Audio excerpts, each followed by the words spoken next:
Começa agora mais uma revisão de bolsa online para o segundão. Rapidamente, assuntos para a prova: independência dos Estados Unidos e também a sociedade mineradora brasileira. Ok?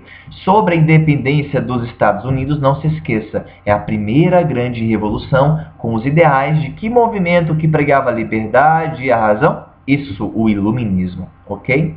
Lembra que para entender muito bem como é que foi esse processo de independência, é preciso voltarmos um pouco para a forma de colonização que a Inglaterra, a metrópole, conduzia e acabava se relacionando com os colonos da América do Norte. Lembra que a Inglaterra tinha uma tal de negligência salutar, em que havia uma autonomia maior dos colonos em relação à Inglaterra?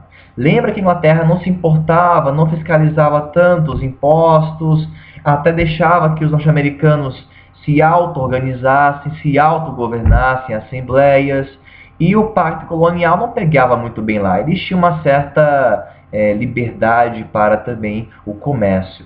Mas uma coisa irá mudar totalmente a relação entre Inglaterra e essa colônia.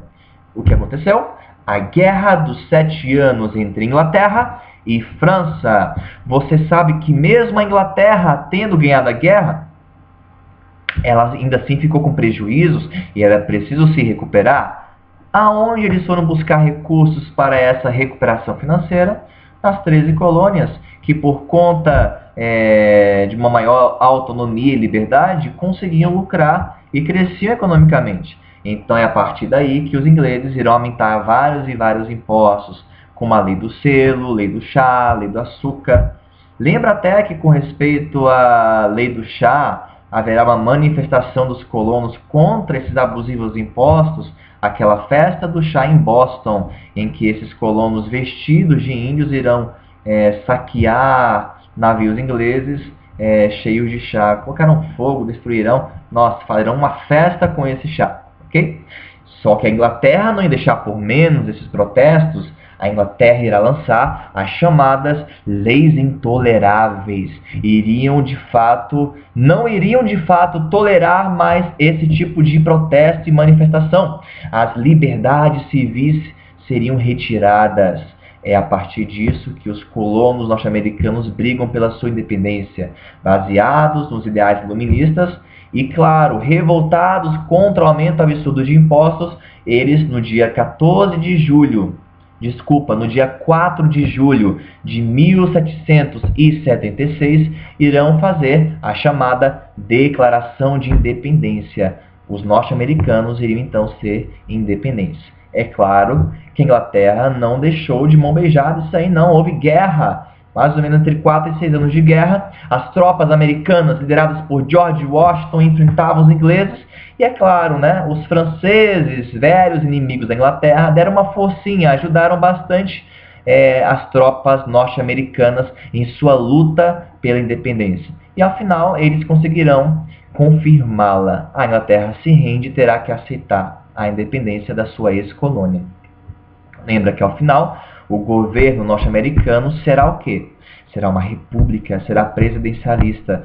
E numa república, no modelo republicano, os estados teriam maior liberdade de fazer as suas próprias leis, claro, seguindo a Constituição Geral de toda a nação. Por isso que cada estado tem uma certa liberdade. Por exemplo, pena de morte em alguns estados americanos não se pode fazer. Em outros são de formas diferenciadas. Em umas é a cadeira elétrica, em outras é uma injeção letal e por aí vai. Ok? Tranquilo?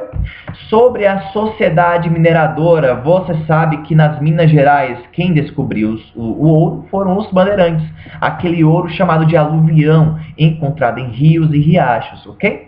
A partir disso, isso foi no finalzinho do século XVII. Na virada para o século XVIII, conta-se algumas estimativas que 600 mil pessoas migraram à procura desse ouro. Claro que a região, vocês também se lembram, não tinha estrutura para abrigar tanta gente, tanto em termos de moradia, quanto principalmente de alimento. Foi preciso então aos poucos que se criasse então uma estrutura tanto urbana para abrigar esse pessoal, como também de abastecimento daquela região das minas.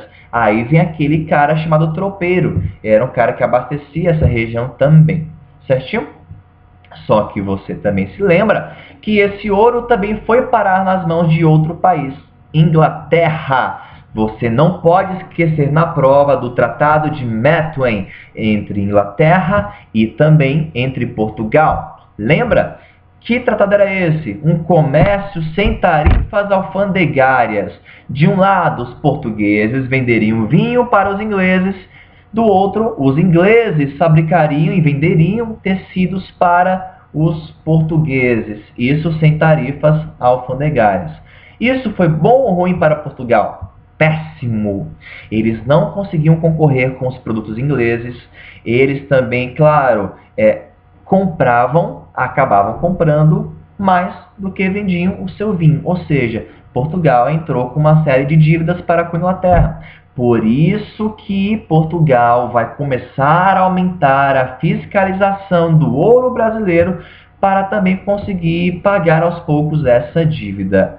Você se lembra que no Brasil havia todo tipo de contrabando. Os santinhos do Paoco, eles também utilizavam os escravos para esconderem partes um pouco complicadas, essas pepitas de ouro. Então, para que acabasse com esse contrabando, Portugal começou a criar algumas instituições para controlar melhor essa região. Por exemplo, criar a Intendência das Minas.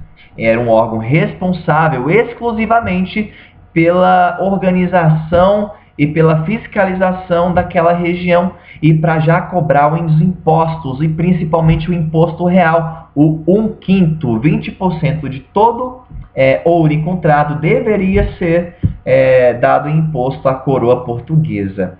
Outra medida também foi aquela criação das casas de fundição da coroa, casa de fundição real, em que todo o ouro teria que ser levado para essas casas de fundição, onde seriam então transformados em barra, e então teriam posto então um selo real para comprovar que aquele ouro foi declarado, que já foi retirado impostos e que não é contrabandeado, ok?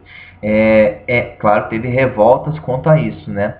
Mas depois de um tempo, surgiu um ministro em Portugal que apertou mais ainda a fiscalização, que foi o Marquês de Pombal. Com respeito à colônia, olha só o que ele fez em relação ao ouro. No ano de 1750, ele vai fazer uma lei que todo minerador tem que pagar à coroa portuguesa em impostos, o equivalente a 100 arrobas de ouro ao ano.